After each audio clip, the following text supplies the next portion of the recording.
Greetings, you ever-curious Herle Burly-ites. I'm going to get right to it today because we've got a topic that's both pervasive and invasive, and I've wanted to explore it for a while. It's Cybersecurity and Cyber Espionage Day on the podcast. With me is a guest whose CV in the field is as long and tall as a grain silo from my hometown of Prelate, Saskatchewan. Maybe all of Prelate's grain silos stacked one on top of the other. I'm not exaggerating. Ron Deibert is here, and it is a privilege to talk to him. Let me give you just a smattering of what he's about. He's a professor of political science, the founder and director of the Citizen Lab, the world's foremost digital watchdog at the Munk School of Global Affairs and Public Policy, University of Toronto. The Citizen Lab focuses on research, development, as well as strategic policy and legal engagement at the intersection of information and communication technologies, human rights, and global security. Ron's been a principal investigator and contributing author to more than 160 reports covering cyber espionage, commercial spyware, internet censorship, and human rights. These reports have over 25 front-page exclusives in the New York Times, Washington Post, Financial Times, and other media outlets, and have been cited by policymakers and academics. His brand new book, Chasing Shadows.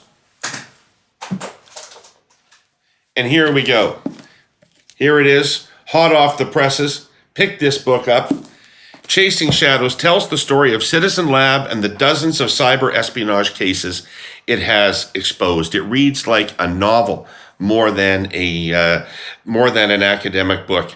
But we're going to find out more about Ron today, his backstory and what led him to the field. We'll dive into some of the cases he's been involved with, how governments and bad actors use these surveillance techniques via our own computers and smartphones, and ask the question, how the hell can we be protected from all this?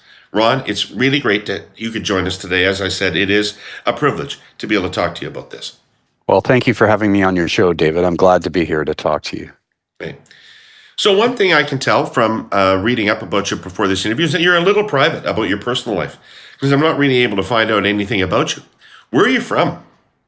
I was born and raised in Vancouver, East Vancouver, to be particular. Okay. I grew up there. I spent summers in the Okanagan. My family on my mother's side had a ranch in between Penticton and Oliver, where a lot of my cousins are. So spent my youth in East Vancouver and in the Okanagan. Summers in the Okanagan, that's fairly idyllic, isn't it? Oh, yeah. It was great. It was great. Yeah.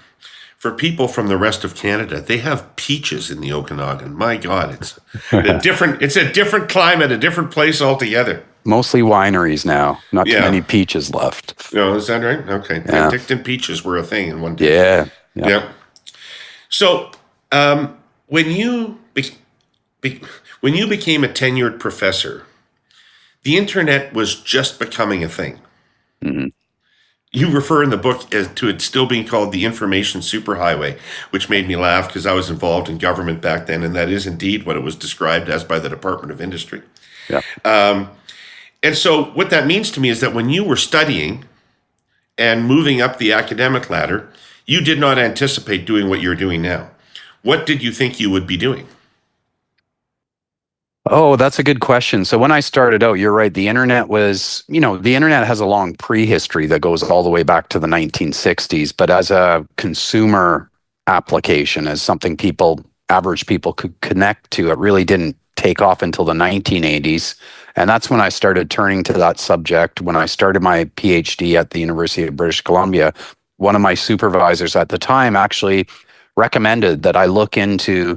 He used different language back then. He said, no one's looking at the telecommunications revolution, and especially for its impacts on global security, on world politics. And obviously, it's going to be big. So he was the one that kind of pointed me in that direction. When I started the program at UBC, this was in the political science department. When I arrived, I asked, can I get an email address? And no one knew what I was talking about. All of the professors, not a single one of them had any connection to the internet, and only one professor actually had a desktop computer. He was like the quant guy. He was the numbers guy, but he was considered a bit of a freak.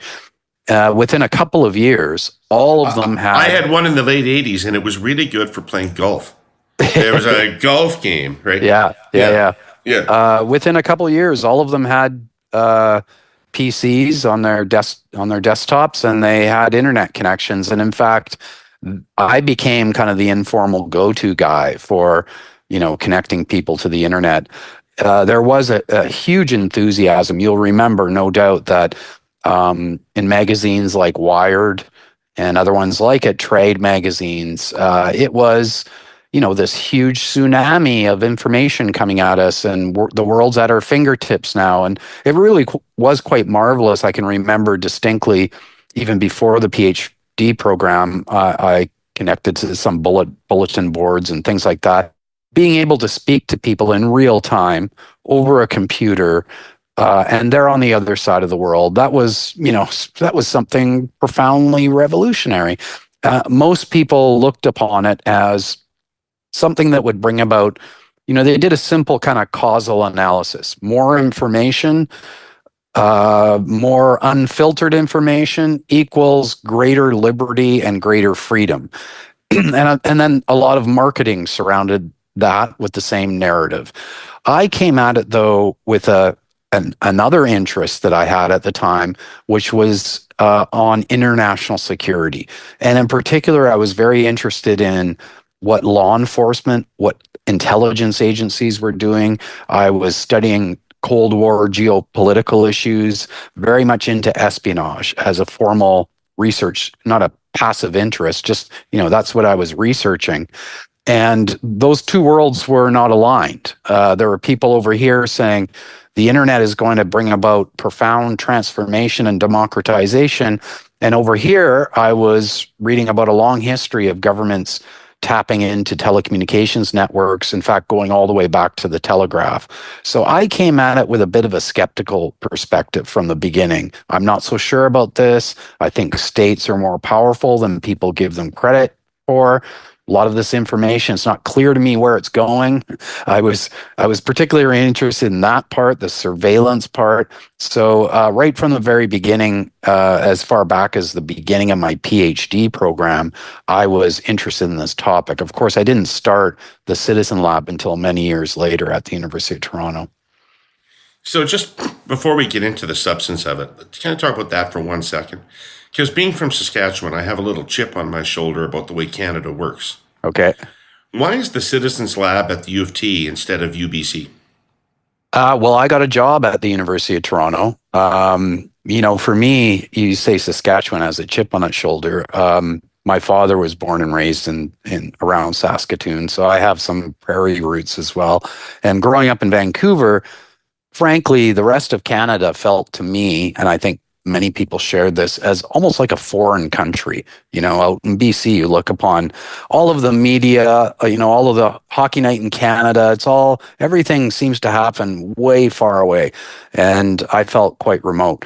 However, the academic job market is such that when you graduate, you don't choose where you get to go. You go up on a job market, and it's almost like a lottery in terms of where you might end up. It depends on there being a fitness between your particular profile and whatever job openings there are at universities.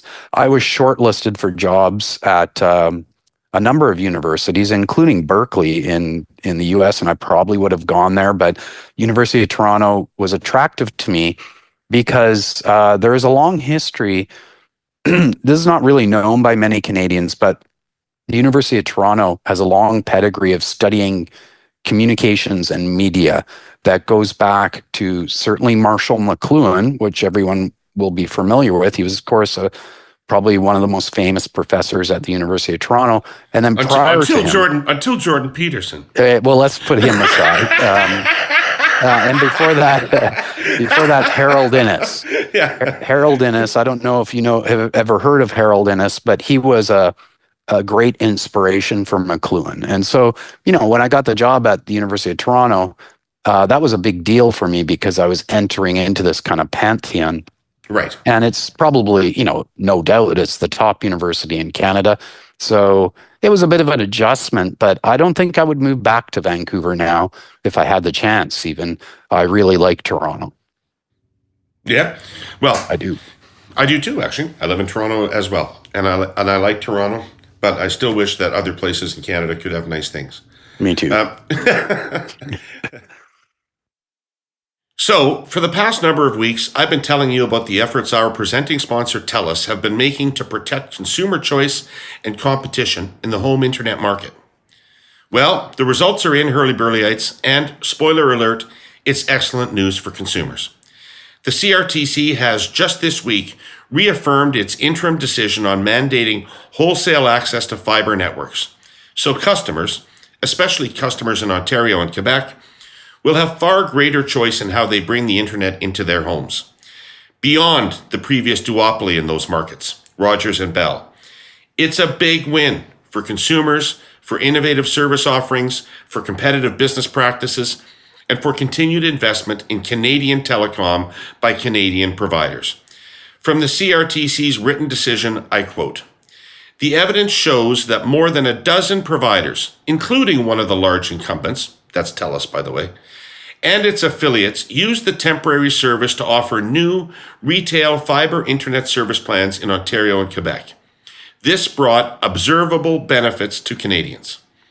All of it aligns with their prime mandate, which is to ensure that Canadians have access to a world-class communication system. The CRTC will continue to monitor the market and make any as-needed adjustments. A final decision is expected from them this summer. But for now, it's a significant and healthy step toward robust, healthy, genuine competition and consumer choice in the Canadian internet marketplace. Right now, TELUS is composing telepathic thank you notes to every one of the 228,000 Canadians who signed their petition and, almost assuredly, helped make it happen." So this, as I read it, this is a story about our phones.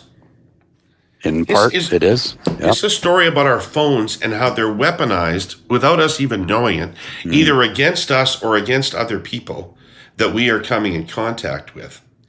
Now, I use WhatsApp because I think it is secure. Mm-hmm. And yet the very first story in this book is about how WhatsApp is used as a point of entry. Mm-hmm. So why are our phones so vulnerable? Well, that's a very good question. And first of all, let me say two things. One, WhatsApp is mostly very secure. An iPhone is very, very secure for the most part, for most people. The problem is it lies in a couple of different areas.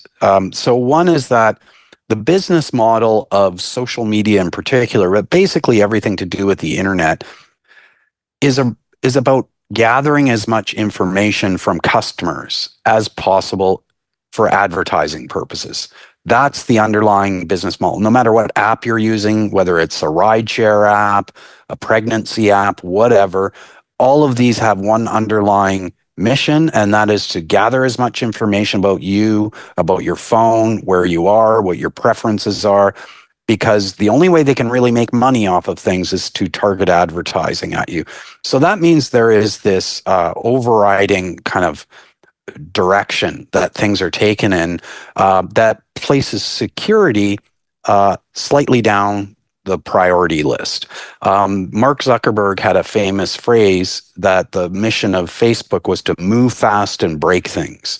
So you often have new applications being pushed out, new versions of applications. All of them contain, millions of lines of code. They have to interact with each other.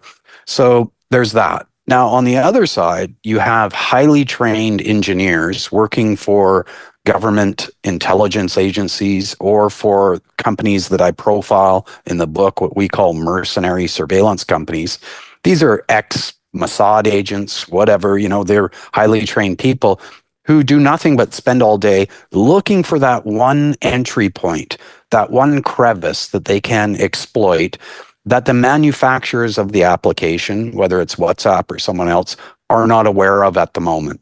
And that happens quite often, even to something as highly secured as an iPhone. The Citizen Lab has discovered several instances where these bad actors had developed what we call exploits Zero-day exploits is the jargon in the industry. That's a vulnerability that Apple is not aware of. We've captured those now 5 or 6 times and have done responsible disclosures to Apple where they patched it. You mentioned the WhatsApp case, that first chapter. We are literally, as we speak, going through an almost complete rerun of that. Just this week, WhatsApp notified about 90 victims who they discovered had their phones hacked with yet another product of a mercenary spyware firm called Paragon. And Citizen Lab is following up investigating. So it's kind of haunting to me. I finished that book, and now I'm in the midst of chapter 1 all over again as we speak. These companies all seem to have like these Bond villain names: Black Cube, Paragon. Yes. Yeah. It's part marketing. They're literally, going for that association. I think it lands well with their clients.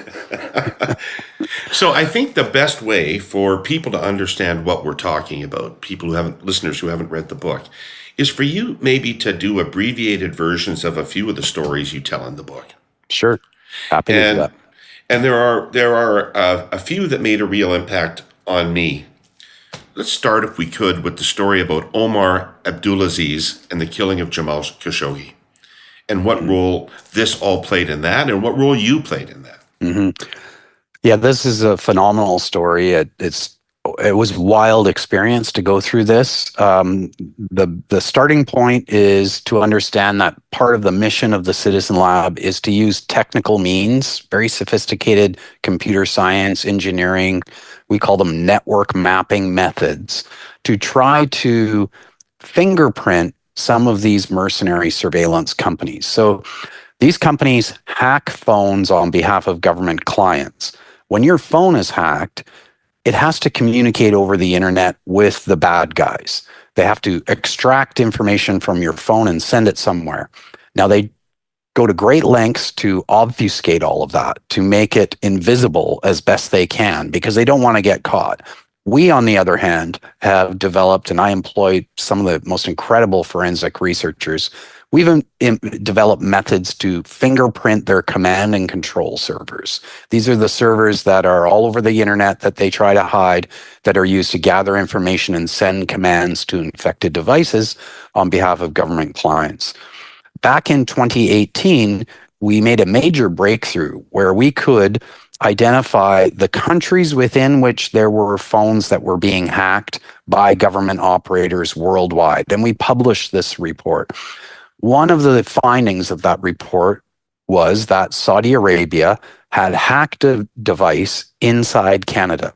We didn't know who the owner of that device was. We had a few indicators telling us generally the region within which this hacked phone was located, around Sherbrooke, Quebec. We could see it was checking in from 2 different internet service providers, one connected to a university, Bishop's University, and one to a consumer ISP called Videotron. That's all the information that we had.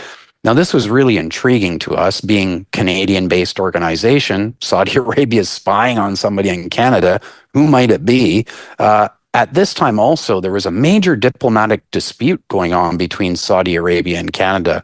Our Canadian government officials, Trudeau, Freeland, others had criticized Saudi Arabia's human rights record.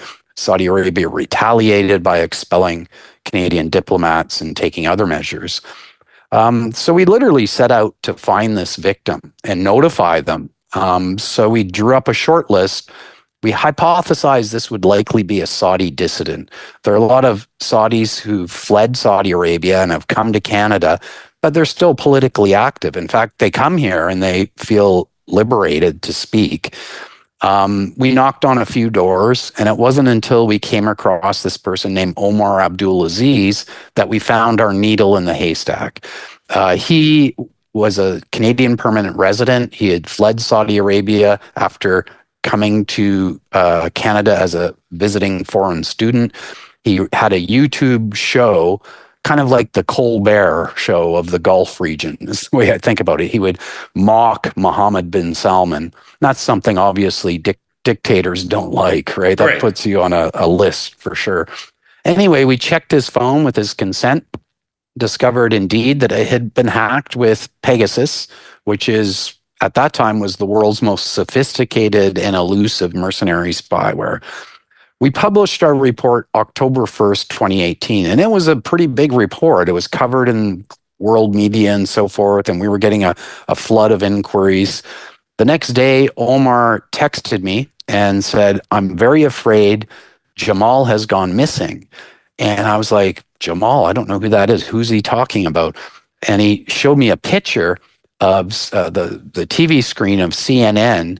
And I turned on the television and I learned, along with the rest of the world, that Jamal Khashoggi, the Washington Post journalist, had gone into the Saudi consulate in Istanbul and had disappeared. Up until that time, I had no idea. Literally, as it turns out. Well, more than that, yeah. They took a bone saw to him and dismembered him and transported his body parts somewhere to be disposed of.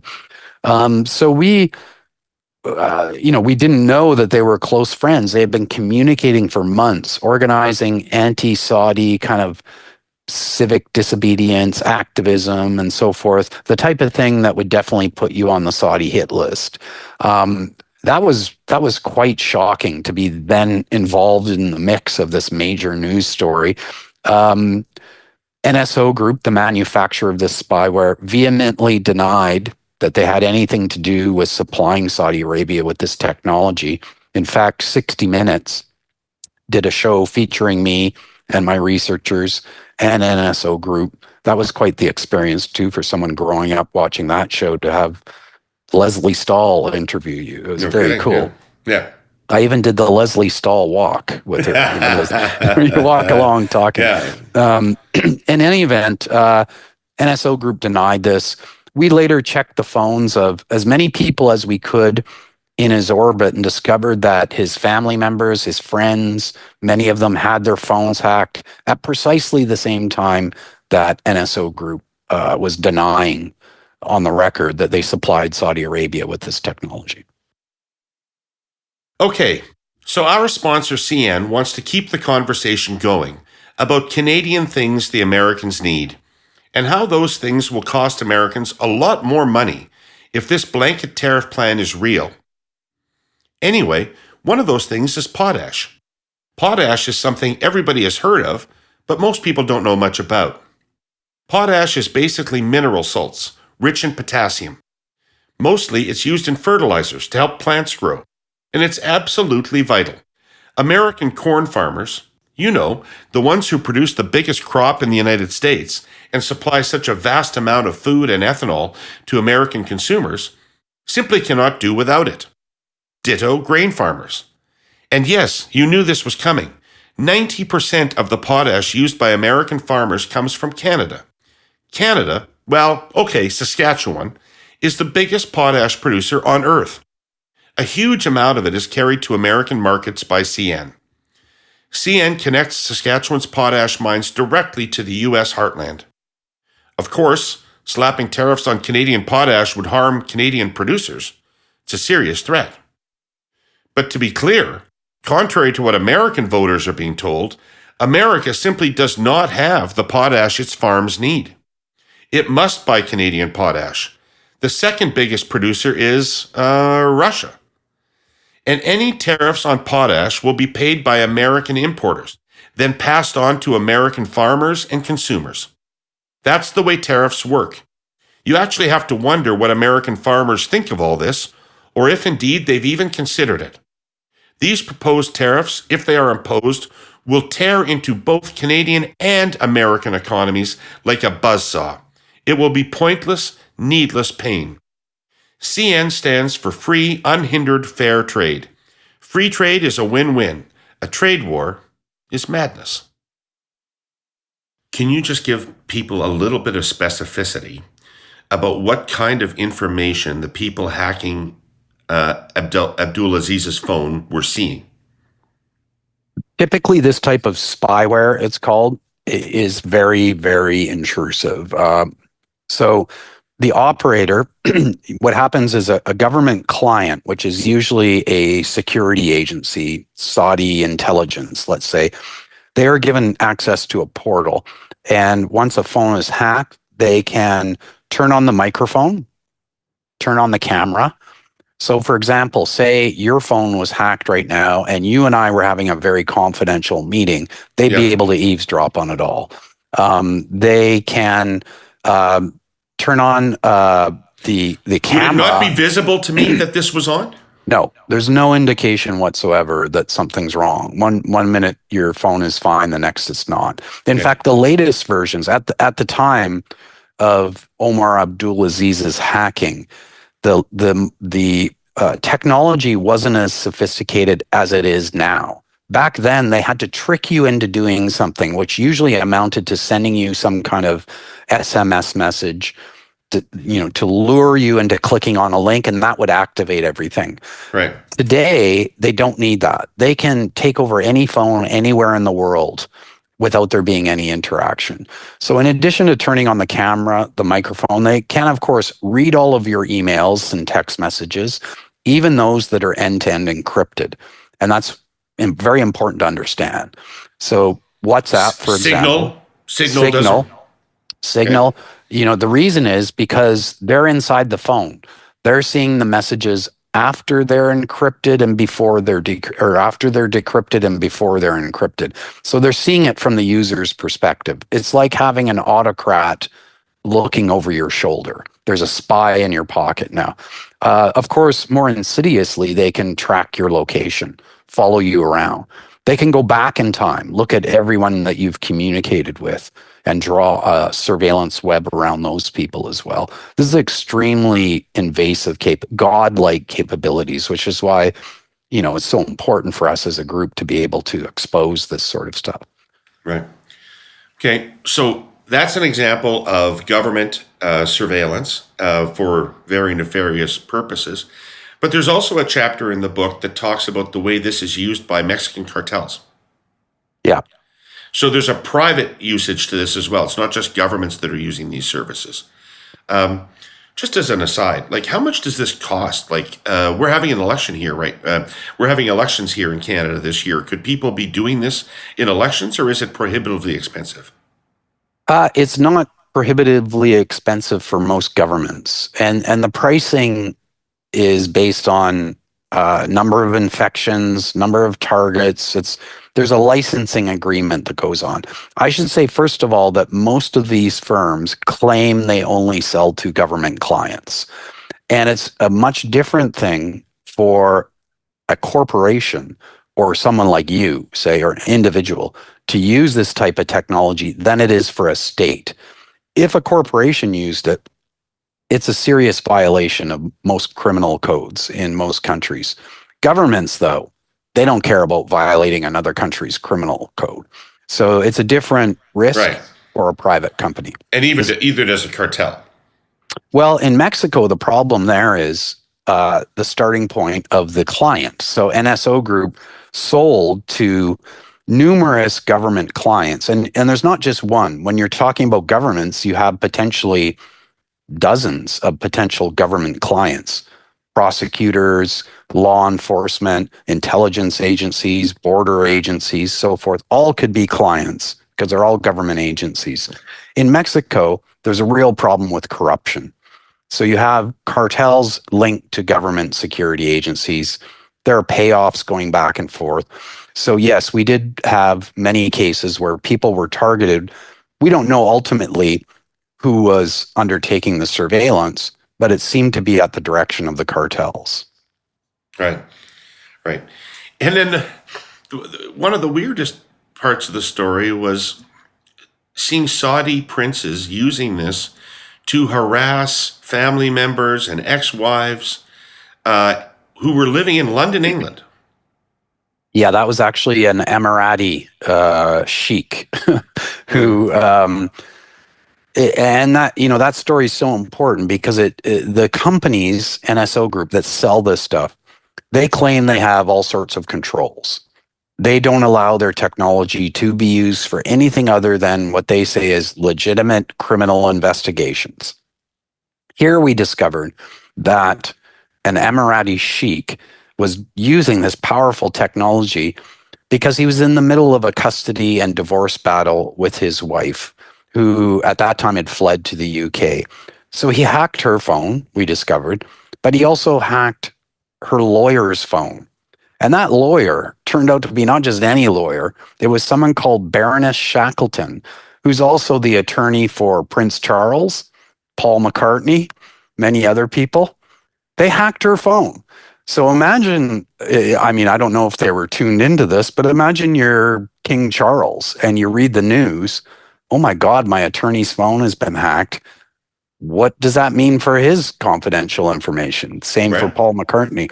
And then there was a wild episode where Sherry Blair, the wife of former Prime Minister Tony Blair, was activated by NSO Group to warn Baroness Shackleton, these meddling kids in Canada have discovered what we've done. Please alert the Baroness that her phone has been hacked. They tried to get ahead of your story, which is what it sounded like to me. They realized that these people were going to find out through you that they'd been hacked. That's right. So they chose to tell them preemptively and blame you. That's right. Yes, that's right. It was like a Fellini movie to have Sherry Blair make an appearance. Yeah, I really wanted Tony Blair to be a good person. I think the money got the better of him. Okay, so, and by the way, one of these women disappeared. One of them was dragged back to Saudi Arabia and is apparently kept in captivity and is rarely seen and does not look good when seen. And the other person disappeared at sea. Yes. Well, so there's one daughter who tried to flee from her father's grip in the UAE. She arranged a getaway.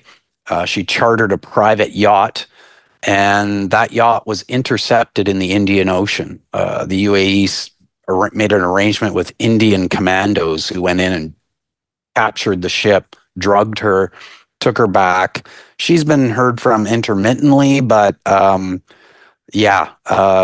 seems to be held in some kind of house arrest. Her sister, who attempted something earlier, has never been seen, and the other sister reported when she ever crossed paths with her, she'd have this glaze over her eyes as if she's been heavily sedated.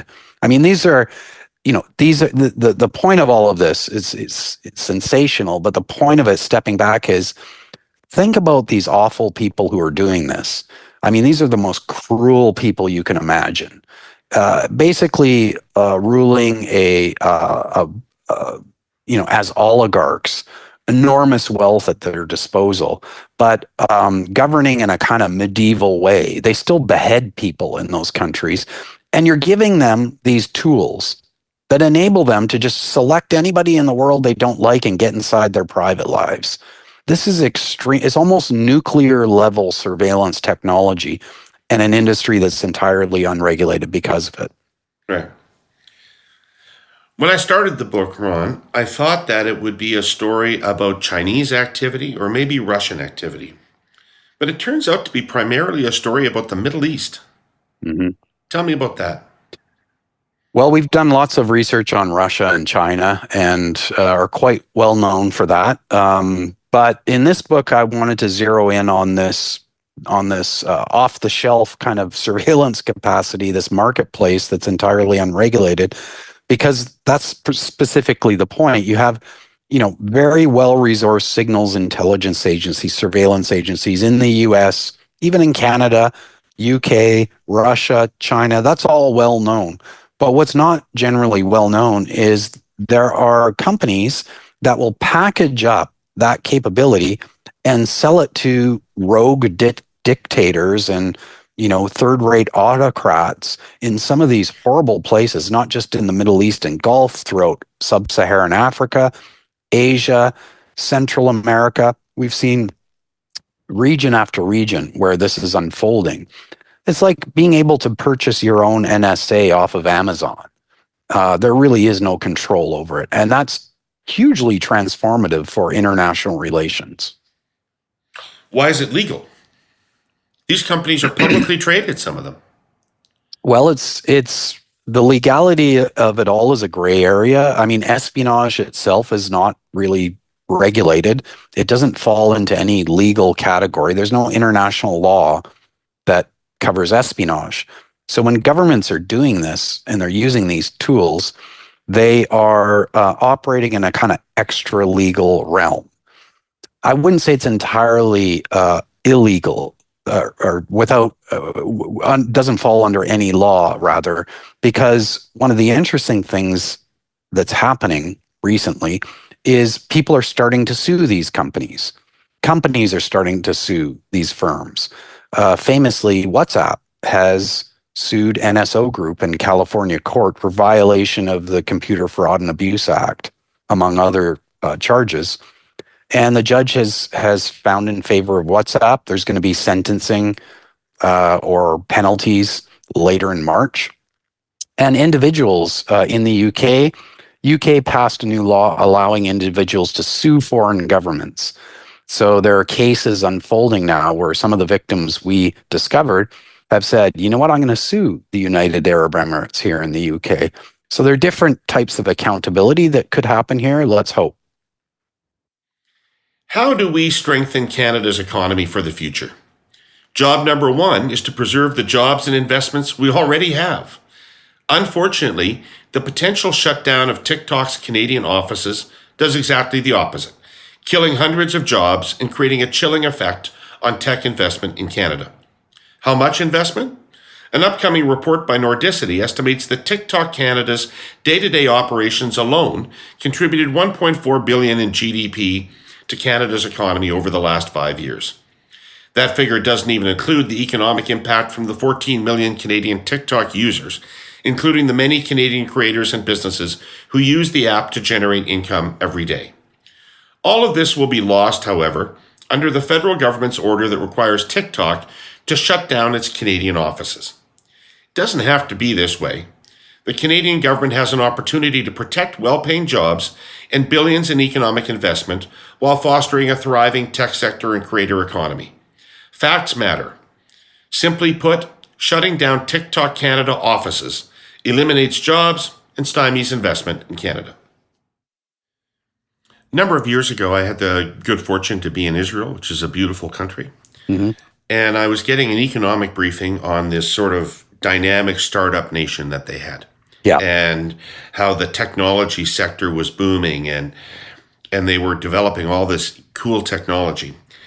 And, you know, the presentation I got didn't really explain it to me because they had, you know, PowerPoint charts with, well, we do this at universities and we do this with government, we do this with the private sector. And I've seen enough of those presentations to know that every government in the world can put up a slide chart like that, slide deck like that.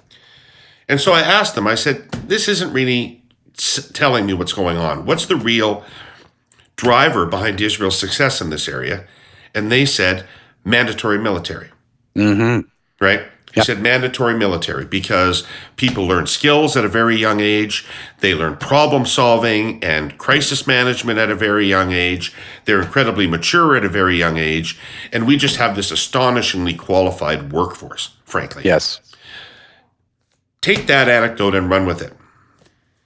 Well, you hit the nail on the head. Many people ask me, why are so many of these surveillance companies Israeli or have some kind of Israeli connection? And I have a chapter in the book where I try to explain that history a bit from my vantage point anyway. And I think it's, you know, it's not the result of some conspiracy that people might imagine. It's really a reflection of history, culture, institutions, exactly what you're describing. Mandatory military service, very important. What differentiates Israel, though, a couple of things. One is, from its founding, they were surrounded by countries and groups that wanted to eliminate it. And that put a premium on intelligence gathering. And because they were kind of alone a lot, they had to fend for themselves. And some of those threats are global in scope. You know, Jewish sites being attacked worldwide put a premium on intelligence gathering, especially electronic intelligence gathering. Then you had a unit that was created in the 1950s, Israel's version of NSA, called Unit 8200, A lot of people that go into that are some of the world's best at computers, mathematics. They're recruited very early on from high school where there are specific programs on cybersecurity. So they recruit out the best, put them in Unit 8200, train them in the latest hacking techniques, and then actually encourage them to develop startups after their military service is over. And then the government has put in place all sorts of tax incentives to help them get off the ground. Furthermore, the Israeli government uses the carrot of these firms' services as part of its international diplomacy. So Israel is an isolated country diplomatically. There are a lot of countries that don't have friendly relations with Israel. They might want to open that up by saying, look, if you vote for us in the General Assembly, we'll green light the export of this powerful piece of military equipment, or in this case, surveillance technology. So that explains it. Now, Israel is not the only country from which these firms come from. In fact, as we speak, a lot of them are migrating to Western Europe for other reasons. And I expect they might migrate to the US, frankly. But a lot of them have Israeli origins. Principal people come from Israeli intelligence. Now, do our governments, like Western governments, Canada, US, the EU, do they do all this on their own without using these private companies, or do they not do this quite the same thing? Or what's their capacity for this kind of detailed monitoring and surveillance? That's a good question. So there are two answers to that. One is yes, some of them do it in-house. Of course, the most formidable of the agencies that you would talk about in this space is the U.S. National Security Agency. They're on a different, more elite level. And they would have exclusive contractors if they even outsource at all, companies that would only supply to them. Canada, very similar. We're part of the Five Eyes Alliance. We have a very good signals intelligence agency, the Communications Security Establishment.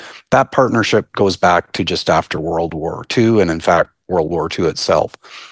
What we discovered, and I talk about in the book, though, many Western European countries actually procure this type of surveillance technology from these companies. And unfortunately, even though they're liberal democracies, countries like Spain, Hungary, Greece, Poland, we found at the Citizen Lab through our forensic research and detective work that they were deploying them against legitimate political opposition. Probably the most shocking case for me was in Catalonia, where we unearthed a massive domestic espionage campaign in Spain. The equivalent to that here in Canada would be as if researchers had discovered that the sitting Quebec premier and the last four premiers all had their phones hacked by the RCMP. It would be a huge scandal in this country. In Spain, the reaction was very surprising to me. That was one of the most interesting cases that I've been involved in, for sure. Well, let's take a current example. The Indian government appears to be killing Sikhs in places like Canada and the United States. Yep. Can we assume that they are using this kind of technology to identify and track these people? Either this or some other type of technology. There are many different ways to accomplish the same ends. This is very expensive technology. And if I was in charge, you can imagine being an ex-government official, you got to be a bit conservative about how much money you're spending on certain things. You have to justify it in some manner. If you can accomplish the same ends without paying millions of dollars for high-grade Israeli-based surveillance technology, you might go for a different, your cousin can hack version of this, which is what Indian hack for hire firms often do. I tell the story about us catching this New Delhi-based group called Beltrox that had been contracted by private investigators all over the world to go after a whole range of targets. I suspect that, yes, they're using this for targeted assassinations all over the world. It would shock me if they weren't. Okay. So let's just take a little bit of a zag for a second, Ronald, if we could, because This entire conversation that we're having is predicated upon the assumption that this is bad, what's going on. But I presume there's also uses for this that we might defend. So Yes. If I think back to what my mentality was the day after 9/11, I expected that we would see repeated terrorist attacks on Western countries' soil over time, and there haven't been. And so I have just assumed that countries like the United States are doing whatever they have to do. And I've heard nasty shit about kill lists and Yep. all that stuff. They're doing what they have to do, but nothing's happening here. So it's working. Yeah. So how do you distinguish between legitimate uses and illegitimate uses? That is a fantastic question. So, the world is a nasty place, and there are many bad people out there, and those people want to cause harm for whatever reason. I don't want to get on a plane or have my family members get on a plane where something like that could happen. And in order to protect ourselves, we need very well-equipped law enforcement and intelligence agencies.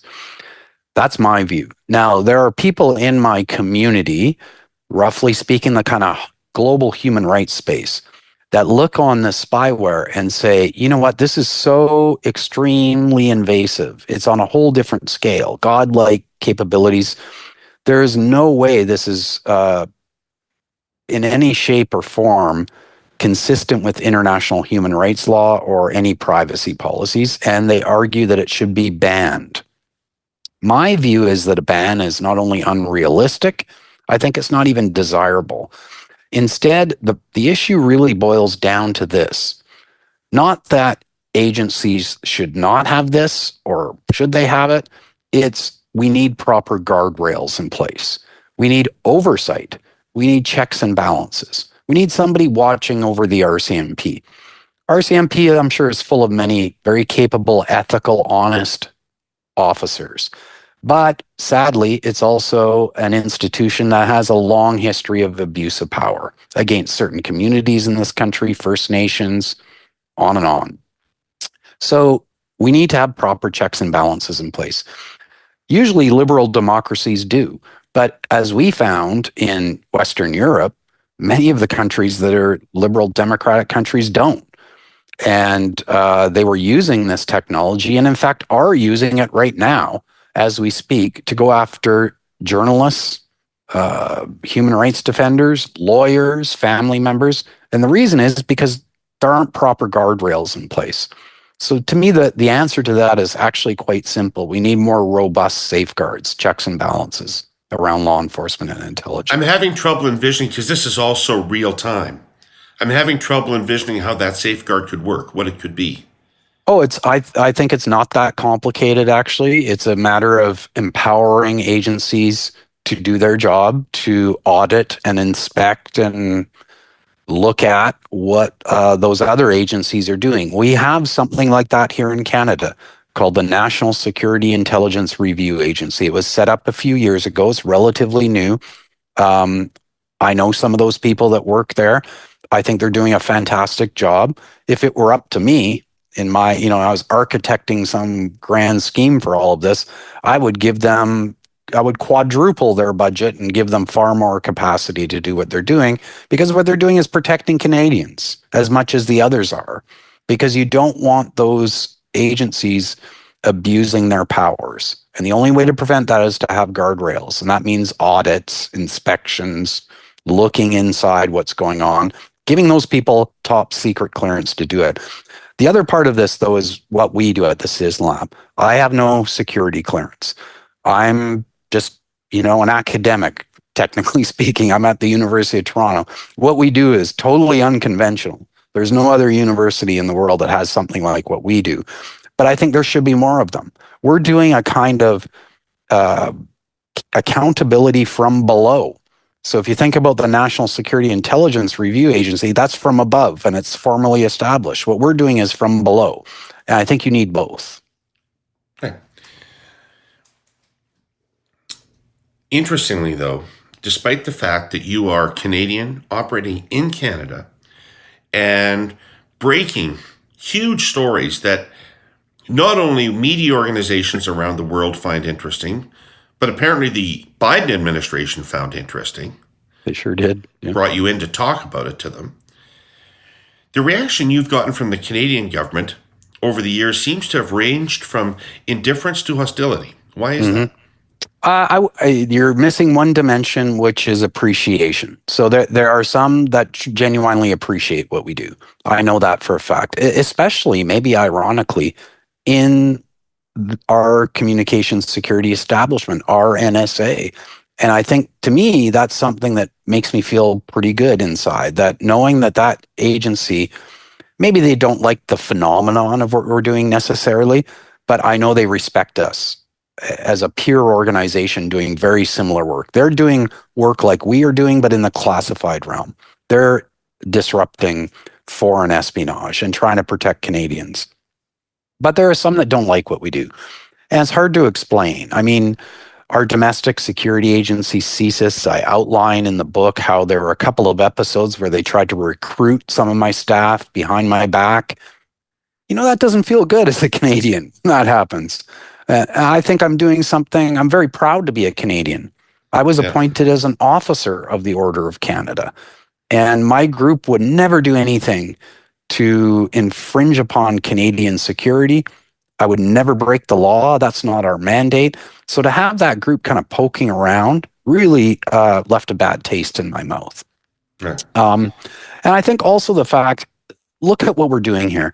We're disrupting international espionage in real time. No doubt counterparts abroad are giving the Canadian government a hard time about that. If we disrupt that, we might disrupt something Canada is doing too.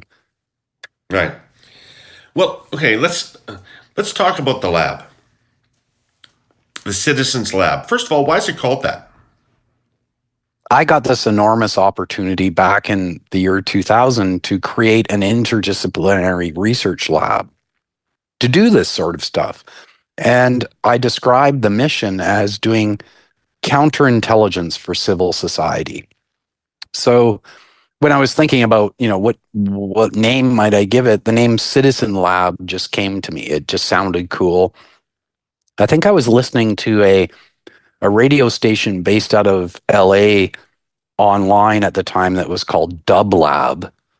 And I was a big fan of it, Dub Lab. So I thought, Citizen Lab, that's cool. Yeah. Anyway, that's where it comes from.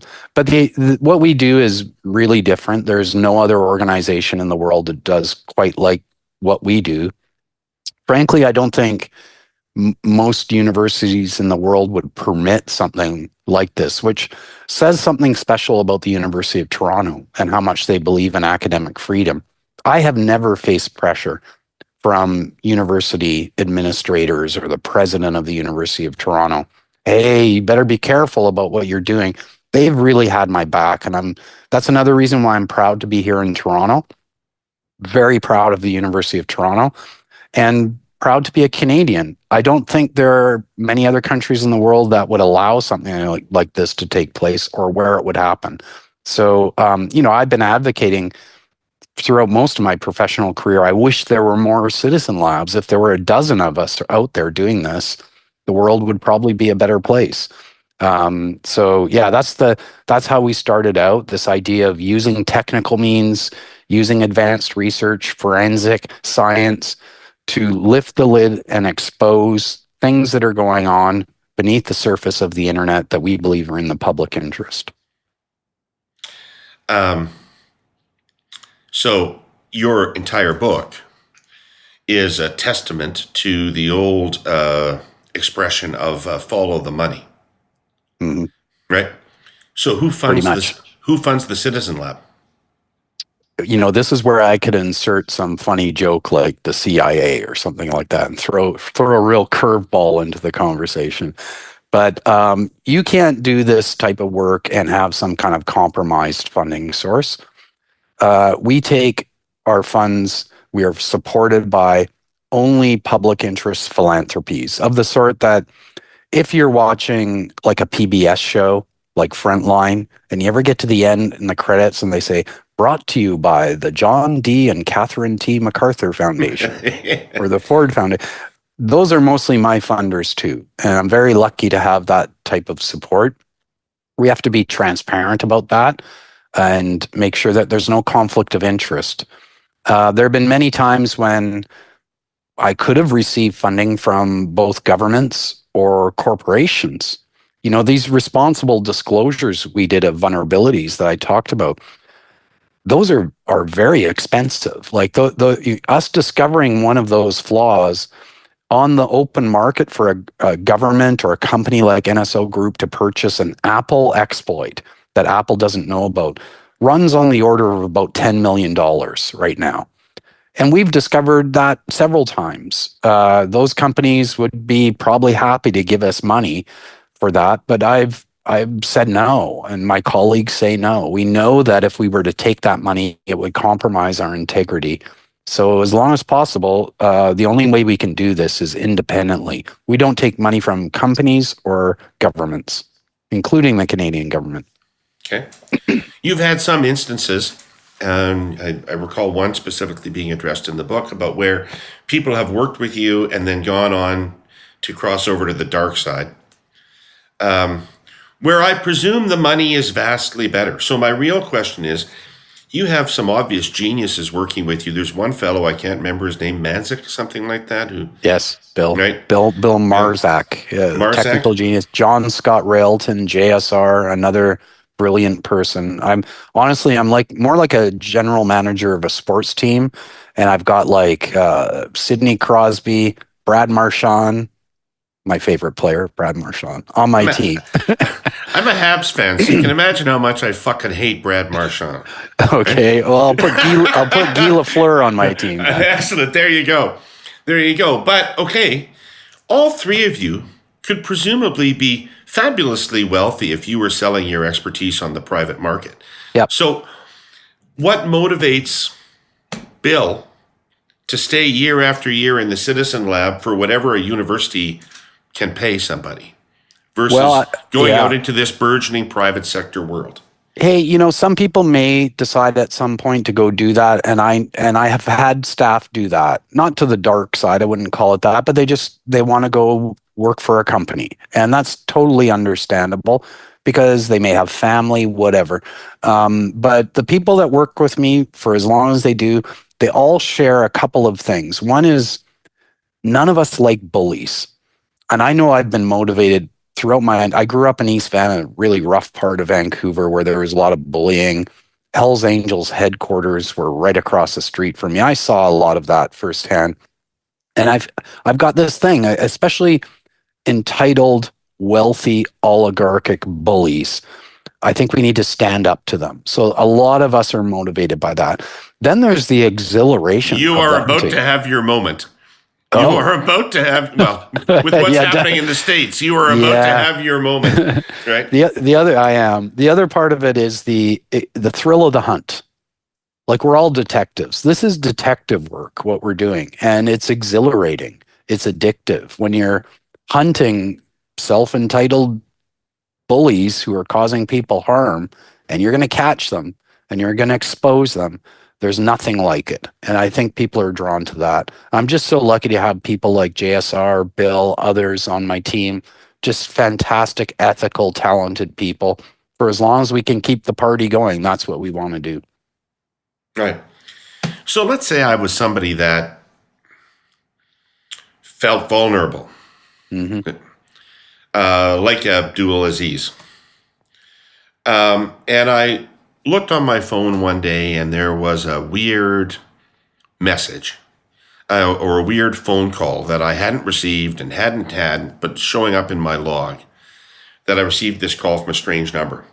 How would I access your services? Well, we don't have services per se. We're not a firm ourselves, right? We have to operate under the university's research ethics protocols. Anybody that who we interact with is a human subject in the same way that a medical study might be. You have to qualify to fit the criteria and so forth. There are groups out there that have emerged with our encouragement and with whom we collaborate. A group called Access Now has something called a 24/7 digital security helpline they do a lot of triaging for us, and they have staff in every region of the world. So typically we direct people to go to Access Now, and they'll, evaluate whether you fit their acceptable intake, which is you can't be a government person, you can't work for a company, because it's assumed that they have their own people dealing with stuff. We focus on civil society. There are also resources out there. We helped, do you know Consumer Reports? Yeah. You probably looked at them if you're buying a car or a fridge or something. We help them create something called Security Planner, which gives everyone a chance to look through and receive personalized digital security recommendations to improve your digital hygiene. The reality, though, is the stuff we've been talking about as we speak, there is literally no defense against some of the stealthiest, most advanced techniques. Nothing can stop it right now. Other than maybe if you don't use no proactive way I can protect myself from this. Actually, let me correct myself. There's one. If you're an Apple user, Apple has pushed out something after a Citizen Lab report. They pushed out a feature called lockdown mode, which I have activated all the time on my personal phone. And it reduces the attack surface. We have yet to see spyware defeat an iPhone with lockdown mode on. That doesn't mean it won't happen, or maybe we've missed something, but it seems to be a very good protection. We recommend that to all high-risk users. For an average person, that's probably overkill. It's my phone, my personal phone is, I can't receive calls from people I don't know, for example, or I don't get links, like I can't click on links. That's what it does to reduce the attack surface. Well, I mean, those links, it's so subversive because I find myself having to sort of assess 4 or 5 a day. Yes. Is this actually real? Do I really want to click on this? Yeah. Right? It looks like it might be for me, but I'm not sure it's for me. That's right. Yeah. Right? And imagine, senior citizens looking at this, people who are not, haven't grown up with this technology, how confusing it is and how much cyber scams these people fall for. I hear about it from their relatives all the time, right? And that's low end. That's like the flu of the internet as opposed to what we're dealing with, which is, high sophistication. Right. Ron, I really want to thank you for the work that you do. It's Thank you, David. Groundbreaking, and it is so critically important. I'm so glad I know about it now. And this book, I honest to God, I said earlier, it should be a Amazon Prime series or something like that, because it's a spy novel, as people say. It's a story of real things going on in the world, in which there's this kind of surveillance going on, and you're able to go in and break it up. It's the coolest thing. It's fantastic. Thank you, David. That's really nice of you to say. And I hope if you're inspired by the book, you might consider switching your allegiance from the Habs to the Bruins. That would just make my day. Why would I want to go from being a winner to a loser? Oh, come on. When I grew up, all of my life until quite late, all I knew for sure in life was that the Canadians would beat the Bruins in the playoffs if they played them. That's true. Yeah. Well, I've always been the underdog, and here I am fighting the big powers that be, including the Habs. So. It's awesome. Anyway, we'll go see a game together at the Forum one of these days. How about that? Oh my God! I wish it could be at the Forum, but I'll take you up on the Bell Center. We'll go to a Bruins Habs game at the Bell Center. Yeah, the Bell Center. Right. The Forum, I think, is either a movie theater or a Dollarama. Jean Beliveau would be rolling in his grave. Wow, just like the old Boston Gardens doesn't exist anymore. Yeah. Right. Take care of yourself, Ron. Thank you, David. I mean it. Take care of yourself. Appreciate it. Yeah. Bye-bye. Bye. I would like to thank our presenting sponsor, TELUS, and our sponsors, CN and TikTok Canada. And I'd like to thank all of you Herle Burly-ites who watched or listened to this. And most importantly, I would like to thank Ronald Deibert for taking the time and for devoting his life. So we'll be back next week with more Herle Burly, but no Ron Deibert. See you then.